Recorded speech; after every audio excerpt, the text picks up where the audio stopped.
Hello people, good morning, welcome to literature Vidya. तो आज हम जिस चीज़ के बारे में बात करने वाले हैं वो है the art of making time table. हम इस चीज़ को बहुत ज़्यादा निगलेक्ट करते हैं, but this is really really important, क्योंकि हम एक ऐसा टाइम टेबल बनाते हैं कि वो कभी भी पूरा नहीं हो पाता, फिर उसकी वजह से वी फील रियली लो और हमारी प्रोडक्टिविटी ग्रेजुअली डिक्लाइन कर जाती है। तो let's learn today how to make a perfect time table, right. अगर तुम इसको फॉलो करोगे तो आई कैन एश्योर यू कि ग्रेजुअली तुम अपने टाइम टेबल का हर टास्क फॉलो करने लगोगे। You will be able to complete the entire time table, right. So let's begin. ये can you see the photograph here? It says do not do this. Time table कभी follow नहीं कर पाओगे। This is the worst way to make a time table. Never make a time table like this. कभी जिंदगी में follow नहीं हो सकता अगर ऐसा टाइम टेबल बनाओगे, right. So then the point is how to make a time table. Never time slot your timetable a day in advance. Focus on the to-do list. मतलब रात में सोने से पहले ये मत बना दो 5 बजे उठूंगा, 5 से 6 फ्रेश होऊंगा, उसके बाद ये करूंगा, फिर ये करूंगा, फिर ये करूंगा, फिर ये करूंगा। Worst idea. सिर्फ टू डू लिस्ट बनाओ कि मुझे ये टास्क करना है पूरे दिन में, और अ डे इन एडवांस, राइट। क्योंकि क्या होता है कि तुम सोचते हो कि 5 बजे उठूंगा, है ना, पर उठ तो पाते नहीं हो 5 बजे। फिर वो 5 बजे नहीं उठ पाते हो, उसका अलग गिल्ट। और फिर वो जो गिल्ट है ना, वो पूरे दिन काम नहीं करने देता। तुम सोच के सोते हो भाई मैं 5 बजे उठूंगा, उठते हो जाके 7-8 बजे, फिर तुम्हें लगता है अरे यार 5 बजे उठना था, 7 बज गए, क्या होगा मेरा। देन यू, और उसी के हिसाब से ना तुम्हारे माइंड की साइकोलॉजी वर्क करने लग जाती है।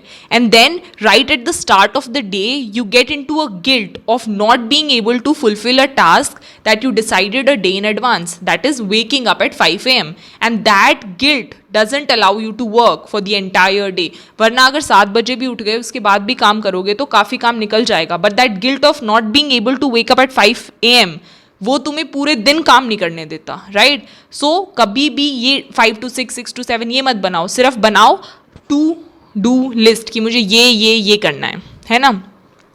अब ऐसा मैं नहीं कह रही कि टाइम ब्लॉकिंग इंपॉर्टेंट नहीं है, हमें टाइम ब्लॉकिंग करनी है, पर कब? After waking up. Once we wake up then we time block. जब भी हम उठे उसके बाद हम डिसाइड करेंगे कि चलो मैं अब उठ गया, now my day has started, तो अब इस पॉइंट के टाइम में मैं ये करूंगा, फिर ये करूंगा, फिर ये करूंगा, फिर ये करूंगा, right. So after waking up we time block. Time block is very very important to increase your productivity, okay. तो टाइम ब्लॉकिंग करनी है, पर उठने के बाद, because it is at that point in time कि तुम्हारा दिन शुरू हुआ है, राइट। उसके बाद हम डिसाइड करेंगे कि हमें क्या क्या करना है। हमने अपनी टू डू लिस्ट तो ऑलरेडी बना ली है, now we are going to time block, right. Time blocking is very important. क्यों? क्योंकि वो हमारी प्रोडक्टिविटी को इंक्रीज कर देता है। वरना अगर हम बिना टाइम ब्लॉक के काम करने लग गए तो क्या होगा, हम पूरे दिन एक ही सब्जेक्ट को लेकर बैठे रहेंगे, शाम को रियलाइज होगा कि इतना कुछ खास तो काम निकाला नहीं, पूरे दिन बैठे भी रहे। तो वो इन्हांस्ड प्रोडक्टिविटी के लिए, इन्हांस्ड कॉन्सेंट्रेशन के लिए बहुत ज़रूरी है कि पोस्ट यू वेकअप तुम टाइम ब्लॉक कर लो कि ये मॉर्निंग मैं पेपर 1 को दूंगा, फिर पेपर 2 को दूंगा, या फिर मैं मैथ्स को दूंगी, साइंस को दूंगी, जो भी सब्जेक्ट्स तुमको पढ़ने हैं उस पूरे दिन में, जो भी तुमने अपनी टू डू लिस्ट में डिसाइड किया है उसके हिसाब से क्या होगा, तो कि तुम्हें पता है कि 9 to 10 का जो स्केड्यूल है वो इस चीज़ के लिए फोकस्ड है। तो तुम्हारे पास एक रिजर्व्ड टाइम है और तुम्हें एक टास्क दिया हो गया है जिसे तुम्हें फुलफिल करना है। तो उस कंडीशन में तुम्हारा माइंड बहुत ही फोकस से काम कर पाता है and it helps you to increase productivity. तो हमेशा post waking up time blocking technique का इस्तेमाल करो, that is very very important, okay. Then उसके बाद में जो मोस्ट इंपॉर्टेंट थिंग है जो तुमको ध्यान रखनी है, वो क्या है कि जब तुम उठते हो और जब तुम टाइम ब्लॉकिंग टेक्निक की प्रैक्टिस करते हो, यहाँ पे क्या लिखा हुआ है, if it's your job to eat a frog it's best to do it first thing in the morning, right. And if it's your job to eat 2 frogs it's best thing to eat the biggest one first, right? That's what Mark Twain has said. मतलब जिस चीज़ से तुम्हें सबसे ज़्यादा डर लगता है, जिस चीज़ में टेंडेंसी है कि तुम अगर अब नहीं किया तो प्रोक्रेस्टिनेट कर दोगे, तो वही चीज़ सबसे पहले करो. बोलना बहुत आसान है. हमेशा हम सोचते हैं यार एक काम करते हैं, पहले ये कर लेते हैं, फिर ये कर लेते हैं. एक काम करते हैं, पहले खाना खा लेते हैं आराम से, फिर बैठ के पढ़ेंगे. पहले ये कर लेते हैं, पहले थोड़ी बहुत इधर उधर घुमाते हैं, फिर आराम से बैठ के पढ़ेंगे. तो जो तुम्हारा मेजर चंक ऑफ टास्क होता है ना, जो कि पढ़ना, वो कहीं ना कहीं रह जाता है in the smaller task of the day. तो सबसे पहले उठते ही जो तुम्हारा काम है वो है बिगर चंक को पकड़ना. Hold the frog and eat it. उससे पूरा दिन बहुत अच्छा और सुकून से निकलेगा. उसके बाद तुम्हारी प्रोडक्टिविटी को कोई चैलेंज नहीं कर सकता. But that is the question.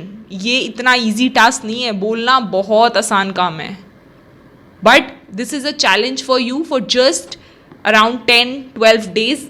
शुरू में एक बार तुमने इस चीज़ का स्केड्यूल बना लिया, उसके बाद ये सब चीज़ें इतनी मुश्किल नहीं है. Then it becomes a part of your routine. कहते हैं 21 दिन लगते हैं कोई भी रूटीन फॉर्म करने के लिए, तो उसके लिए तो तुम्हें एफर्ट मारना ही पड़ेगा. पर हमेशा कोई भी दिन शुरू करो, सबसे पहले उठते ही पढ़ लो थोड़ी देर. तो उससे क्या होता है कि तुमने दिन शुरू किया है पढ़ने से, तो अब वो माइंड है ना, पढ़ना पढ़ना पढ़ना पढ़ना चलेगा पूरे दिन. तो बेस्ट थिंग है, उठो, आँख खोलो, पानी पियो और पढ़ने बैठ जाओ. बाकी सारे काम ग्रेजुअली इन द डे हो जाएंगे. Eat the frog first. Remember, ये बहुत बहुत ज़रूरी है. यही चीज़ है जो आफ्टर द प्रोसेस जो मैंने आपको बताया, उसके बाद यही चीज़ है जो टाइम टेबल ख़राब कर देती है. ओके, देन उसके बाद हम अक्सर ये बातें सुनते हैं कि भाई हमें 5 बजे उठ के पढ़ना चाहिए. नहीं नहीं नहीं, रात में ज़्यादा बेटर काम होता है. ऐसा कुछ नहीं है. मैंने अपने बहुत दोस्तों को देखा है जो शाम में पढ़ना शुरू करते हैं. They begin studying at around 3-4 and they study till 5 AM in the morning and they have cracked big exams. तो हर इंसान अलग होता है, उसका माइंडसेट अलग होता है, उसकी बॉडी की जो रिदम वर्क करती है, जो उसकी बॉडी की जो सर्केडियन रिदम है जो वर्क करती है, वो बिल्कुल अलग होती है. तो ये तुम पर है. तुम हमेशा से अगर मॉर्निंग में पढ़ते आए हो और फिर तुम सोचते हो नहीं नहीं night time is the best time, तो तुमसे बड़ा बेवकूफ़ कोई नहीं है. Right? So there is no right time. It's you who decide कि तुम्हारा मैक्सिमम कॉन्सेंट्रेशन कब बनता है, कब तुम सब चीज़ों को साइड में रखकर पढ़ सकते हो. That is the best time to study. तो अपने आप को खुद जानो, एनालाइज योर सेल्फ और सोचो कि तुम एक मॉर्निंग पर्सन हो या नाइट आउल हो, और उसके हिसाब से अपने स्केड्यूल को प्लान करो. अब ये जो पॉइंट है ना, इसके बारे में रेयरली कोई इंडिविजुअल बात करता है, पर ये सबसे इंपॉर्टेंट पॉइंट है. पढ़ाई से भी ज़्यादा ज़रूरी है पढ़ाई का माहौल. तभी जब हम कोई एग्ज़ाम की प्रेपरेशन करने जाते हैं तो सब प्रेफर करते हैं कि जो भी मटीरियलिस्टिक थिंग्स हैं, लोग, घर बार, उनको छोड़ के एक अलग कमरे में रह के तैयारी करें. क्यों? क्योंकि अगर घर में रहेंगे तो लोगों से अटैच्ड होंगे, इमोशनल कनेक्शन होंगे, 100 बातें पता लगेंगी, वो दिमाग में घूमेंगी वो बातें, फिर वो परेशान करेंगी, तो पढ़ाई कहाँ से होगी. तो पढ़ाई से भी ज़रूरी है पढ़ाई का माहौल बनाना. तुम चाहे 10 घंटे पढ़ाई करो, पर बाकी दिन भी वो पढ़ाई के माहौल में रहना चाहिए. एक बार डिस्ट्रैक्ट हुए 2 दिन चले जाएंगे पूरे, यू वोंट इवन रियलाइज. तो जब भी तुम एक परफेक्ट स्केड्यूल फॉर्म करते हो या कोई टास्क डिसाइड करते हो कि मुझे ये एग्ज़ाम क्लियर करना है और तुम उसके लिए पढ़ाई करना शुरू करते हो, तो पढ़ाई से भी ज़्यादा ज़रूरी है कि तुम अपने माहौल को मेंटेन रखो. तुम अपने आसपास स्टडी एनवायरनमेंट क्रिएट करो. तुम्हारी जो स्टडी टेबल है उस पर ये फिक्स होना चाहिए कि once I am in this area, I am on my study table, I am not going to use social media, in fact I am not going to use phone.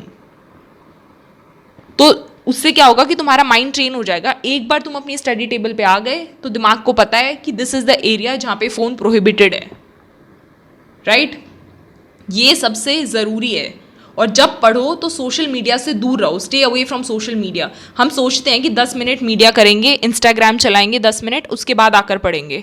कोई नहीं पढ़ पाता उसके बाद आकर. आई चैलेंज यू, तुम एक बार 15-20 minute media चलाओ शुरू में ही, while you have started your studying, और उसके बाद तुम पढ़कर दिखा दो. तुम बैठे रहोगे, तुम्हारी वो कॉन्सेंट्रेटेड स्टडी, फोकस स्टडी नहीं होने वाली। तो जब पढ़ने बैठो उसके आधा घंटा 20 मिनट पहले ही मीडिया को साइड में उठा के रख दो। And during the duration of your study please be away from media. Media जो है ना, उसने सब बच्चों का सत्यानाश कर रखा है। कहाँ जाएगी ये मीडिया? यहीं रहने वाली है। Instagram will stay Instagram for ever. थोड़े दिन अगर उसे छोड़ दोगे तो दुनिया इधर की उधर नहीं हो जाने वाली है, तुम्हारा भला ज़रूर हो जाएगा। तो जब पढ़ रहे हो तो इन सब चीज़ों से, फेसबुक, इंस्टाग्राम, इन सब चीज़ों से दूर हो जाओ, ताकि अपने पोटेंशियल्स को रियलाइज कर पाओ, ताकि अपने ड्रीम्स को अचीव कर पाओ। उसके बाद में नैप भी इंपॉर्टेंट है, but when I am saying nap, here I am talking about nap, not sleep. Nap का मतलब होता है कि तुम्हारा माइंड पढ़ पढ़ के बहुत सारी इंफॉर्मेशन लेकर थोड़ा रिडंडेंट स्टेट में चला गया है, उसकी वजह से यू नीड रिलैक्सेशन। तो तुम बुक्स को साइड में रख के 10-15 minute on your tables you relax your mind, ताकि the mind gets regenerated to study again. Nap का मतलब सोना नहीं होता कि अपनी टेबल से उठ के बेड पे गए आराम से 5-6 घंटे सोकर आए। नो, नैप का मतलब ही ये होता है कि जो थका हुआ दिमाग है उसको वापस से एनर्जाइज करके come back to your tables and begin studying. So a nap should not be more than 10-12 minutes. It should be around 10 to 12 minutes का nap is like sufficient. Then do not underestimate the power of meditation. Meditation बहुत ज़रूरी है हर individual के लिए, but specially for students, क्योंकि meditation जो है वो तुम्हारी कॉन्सेंट्रेशन लेवल्स को बढ़ाती है, वो तुम्हारी सिटिंग पोटेंशियल को बढ़ाती है, वो तुम्हें फोकस रहने के लिए it gives you more focus. तुम ज़्यादा इंटरवल के लिए फोकस रह पाते हो with this power of meditation. So every day meditate at least 10 to 15 minutes in the morning and 10 to 15 minutes in the evening. लोग इस छोटी सी टास्क को बहुत अंडर एस्टिमेट करते हैं, सोचते हैं क्या होगा। एक बार 21 दिन के लिए ट्राई करके देखो, यू विल रियलाइज कि things will begin to change. Meditation is very important for your mental strength. It will make you mentally strong, right? It will give you that power कि अपने सारे distractions को फिर तुम खुद ब खुद ही उठाकर बाहर फेंक दोगे। Why? Because वो तुम्हारे mind को इतना mature कर देगी। So do meditate every day. I hope ये सारे points helped you somewhere. Follow them and you will achieve success. पर वही वाली बात है, कहना बहुत आसान है, करना मुश्किल। पर अगर तुम्हें एक ऊंचाई पानी है तो मुश्किल रास्ते पर भी चलना होगा। अगर तुम तैयार हो, क्या तैयार हो तुम? अगर तैयार हो तो फेंक दो इन सब चीज़ों को और पढ़ो, बिकॉज वो पेडेस्टल तुम्हें पढ़ने से ही मिलेगा। Nobody ever can take the knowledge away from you. बाकी सब चीज़ें छीन सकते हैं, एक इंसान से अगर कोई चीज़ नहीं छीन सकती वो है उसकी नॉलेज। तो सबसे ज़्यादा इंपॉर्टेंस उस नॉलेज को ही दो जो मरते दम तक तुम्हारा साथ देगी। Okay, see you in the next class.